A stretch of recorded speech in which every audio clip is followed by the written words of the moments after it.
Сайн байцгаана уу? Та бүхэнд энэ өдрийн мэнд хүргье.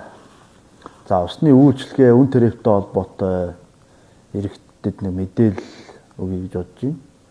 За, Монгол улс бол усыг үнэгүй хэрэглэдэг улс. Усыг бид хэд үнэгүй хэрэглэдэг гэсэн. Ус бол үнэгүй. Тэгэхээр үнэгүй гэхээр магадгүй хүмүүс ус үнэтэй штэ, усны төлбөрийг авдаг штэ гэж хэлэх байх. За, энэ усны төлбөр гэж аваад байгаа нь усны үйлчлэгээ үзүүлсний төлбөр. Тэрнээс усны үн биш. Та сар болгон усны үйлчлэгээ авсныхаа төлбөрийг төлдөг гэсэн үг. Магадгүй та Баянгор хотын Төвөн голынс усаа зөөгөөд хэрэглэх юм бол ус үнэгүй. За, энэ үйлчлэгээний үүс гэж юун дээр ороод байгаа гэхээр би бодит жишээгээр хэлье л да. Та магадгүй усаа хэрэглээд Төвөн голоос зөөдөг төвлөрсөн системээс авахгүйгээр өөрөө ингээд усаа зөөё гэж бодъё. Тэгэхээр та хүн хүсэл таарна, хүн цалиу өгнө. За, машин тэрэг хүсэл таарна, машин тээвэр, шатхууй таарна. Ингээд энэ зардлууд чинь танд ямар их зардалтай ойлгуулна. Тэгэхээр таад маань бас нэг дотроо бодоо үзье. Нэрээ төвлөрсөн системээс усаа авахгүйгээр өөрөө Төвөн голоос усаа зөөгөөд үзье гэж бодох юм бол айгүй их зардалтай бол магадгүй өдөрт та 20-30 мянган төгрөгийн зардал гарна. Одоо өдрийн оройр ажилладаг хүн байхгүй тийм ээ. Оройр нь ус зөөгөөд игвэл нэг яах вэ мэдэхгүй бас ажиллах хүн хэцүү.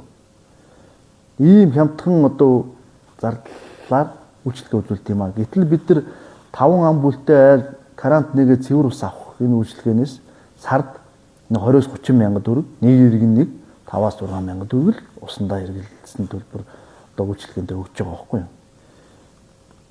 Гэтэл бид нар өөрсдийн нөгөө өдөр тутмын өөр үйлчлэгээндээ хэдэн төгрөг төлдөг вүлээ. Гар утсандаа бид нар сард хэдэн төгрөг төлдөг вүлээ. 70-80 мянган төгрөг төлдөг. Юнивишнд ямар төлбөр төлдөг вүлээ. Бас тэр хэмжээний мөнгө төлдөг. Захилгаандаа бид хэдийг төлдөг вүлээ. 100 гаруй бас нэг тэр хэмжээний мөнгө төлдөг. Гэтэл усандаа бид нар 20-30 мянган төгрөг л үйлчлэгээнд нь төлдөг байхгүй. Гэтэл энэ усны үйлчлэгээ үзүүлэхийн тулд цаана маш олон инженер техникийн ажилчид ажилладаг. Маш олон захилгааны зардлууд, ноцоос, шугам, хоолой гэл маш олон үйл явц нийлжээд таны карантин цэвэр ус ирж байгаа. Тэгээд мөн бохир усаа та бицсад одоо бохир усаа дараад ингээд бохир усын татан зайлуулж байгаа.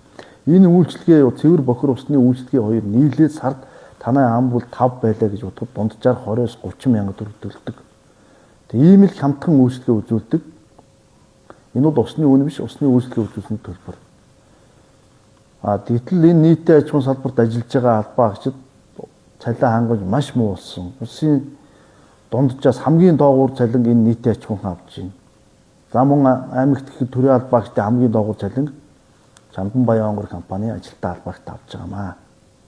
Тэгээ энийг нэг зах зээлийн зарчмаар нь үн тарифын жоох уялдуулаад нэмэх ихээр засгийн газар 2025-26 онд тогтоол гаргаад төрөөс үйлчлэгээ үзүүлж байгаа үн тариф нэмэхгүй гэдэг ингээд гацсан.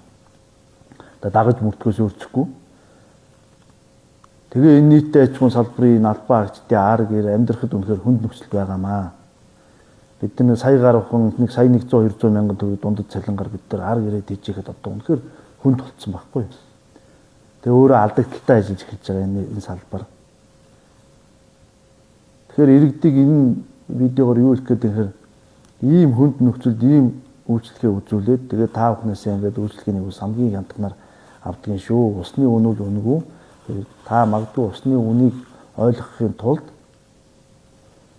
голоос магадгүй усаа зөөгөөд одоо гарч байгаа бохир мохроо бас зөөж асгаад үзэхээр үнэхээр хүнд зардалтай юм байна гэдгийг ойлгох болно. Тэгээд та бүхэн минь усаа хайрлаж гамнаж энэ усны үйлчлэгээ үзүүлж байгаа хүмүүсээ бас ойлгож хүндэтгэж байгаасай гэж одоо энэ видео хийж байна.